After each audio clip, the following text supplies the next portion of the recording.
Garcia tears it up on the Ironman course.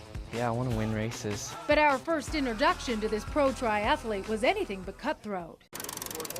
It was early this summer, just before the start of Ironman Coeur d'Alene. Athletes were making certain their equipment was ready for the road. Everything was going fairly smooth for me, and I heard just a few racks over, that kind of dreaded blow up of the tire. And so I figured that whoever that was probably stressing at that point. He figured right. That exploding tire belonged to Creme 2 news director Noah Cooper.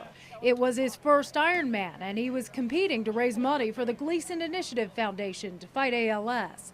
That morning, not one, but two blown tires threatened to cripple Noah's race even before it began. I had extra tubes, and so I just went and gave him one. And with that, our tire angel took off, practically flying through Ironman Coeur d'Alene, setting a personal course record and finishing 7th overall. It was only after the race we learned Derek's stamina and strength aren't the only reasons he's a standout. I knew that something was a little bit up. It was 2012. The devoted father had just turned pro. His wife went back to college and was getting ready to graduate. Life was good. There was just one thing. Bike riding had become unusually uncomfortable. I thought because I was cycling more that's what was going on. For 5 months, Derek tried to push the problem from his mind. The rest of his body refused to follow. But it's kind of a male thing, that it took me a while to go to the doctor because I felt like, I'm in the best shape of my life. There's probably nothing wrong.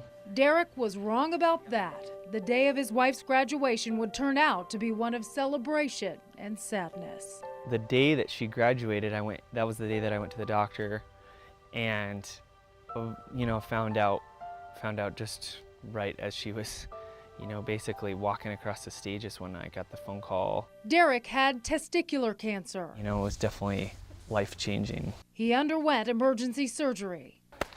And today, he's cancer-free. But Derek knows he never should have rolled the dice on his health.